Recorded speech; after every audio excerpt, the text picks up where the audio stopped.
Padilla, finest hour, Oscuro. Hey everybody, I'm okay, and this is Cigar Vlog. So, Padilla is one of those higher end brands that typically gets to be a little on the pricey side. And since this is called the finest hour, we were hoping that it will actually turn out nice and dandy, and that bee buzzing around is not going to end up stinging me in the butt. Shoot, come on, get out of here. Yeah, that's always a great way to start the video. So if all of a sudden you see this like whip off screen and you hear more profanity than should be physically possible, well, you know what happened. Okay. Now, Oscuro refers to the actual type of wrapper, and typically this Oscuro wrappers tend to be very dark, if not outright black, like black. This one is not quite there, but hopefully this one will have a decent amount of age on it. This is one of my little lacking points, is I can never actually figure out what exactly Oscuro is supposed to mean, other than tar black. Like Maduro is typically mature. Connecticut shade, obviously, you know, Connecticut leaf grown under shade. Oscuro, I want to say obscure? Not entirely sure. Make sure I'm actually still somewhat in frame. Never fails. Calm day, just enough breeze that the flame does not want to cooperate with me. Come on now, Zippo. This is what you're built for.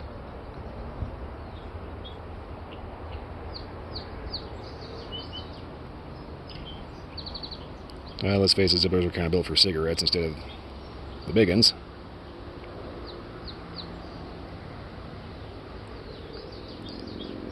I gotta get a new butane. That's pretty much the end of it. One sec.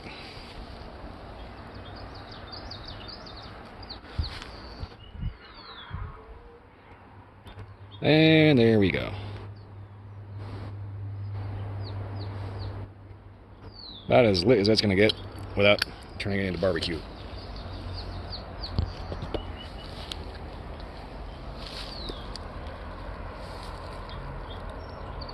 Wow, right away.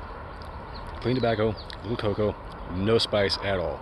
Oh, I don't mind the leaves here. That's just me not paying attention to what I'm doing with my camera and hoping that I'm not accidentally stopping the recording halfway through. I've had that happen before. So anyway,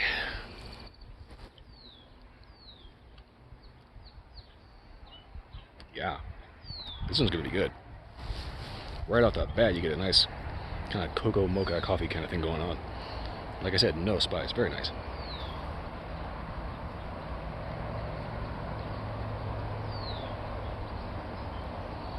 All right, like I said, this one's shaping up to be good. All right, we'll go ahead and smoke this down to the first inch and give an update from there.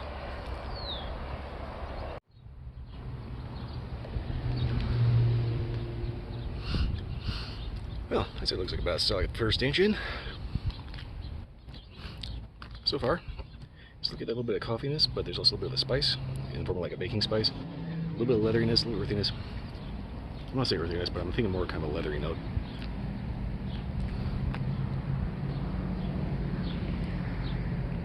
Yeah, there is an earthy note to that, kind of in the background. It kind of dies off after you, initially blow out the rest of the puff.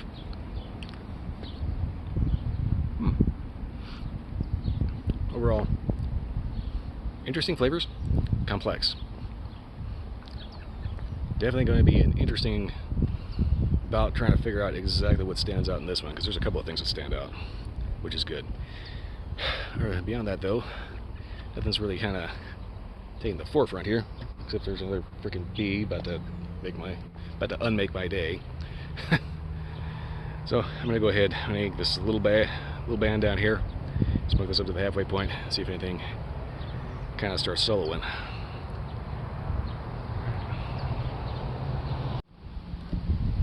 Well, the ash just fell off, so I figured this is the halfway point. I should point out that the construction of this has actually been pretty good. It seems to have a good solid double caps. no like large veins or anything like that. I probably should have pointed that out at the beginning. But also nice if I actually, kept it in frame. But anyway, yeah, ash just fell off, so this is a pretty decent halfway point. So far, very, very coffee heavy. I can definitely see this with like a good espresso, maybe cappuccino, something like that. Good coffee drink. Of course, whiskey always goes with everything, but I just want to be boring about it. So far, though, yeah, flavors have been a little coffee, a little bit of cocoa, a little earthiness, kind of baking spice. Good, very good. Like I said, this definitely strikes out as a very good coffee cigar. So that being said, I'm going to go ahead and yank the band and smoke this down to the finger burning point, and hopefully not actually burn my fingers, because that's ouch. Anyway, I'll get back to you at the update. I'll get back to you at the band update. Blah, what am I saying? I know this is just after the halfway point, but I think I just had a flavor transition. All of a sudden this got very, very creamy, like marshmallow cream. A little bit of campfire going on too, so this this definitely had a bit of an interesting point here just now. So I'm going to keep smoking this down and give a proper update in a second. Okay, wind is starting to pick up, so hopefully that's not going to play too much havoc with my audio. Anyway, it's getting down to the point where the flavor's starting to wash out, but so far the flavors have been actually pretty good. The best way I can sum this up is it kind of starts off as an espresso, and then you get a cappuccino for the road about halfway through.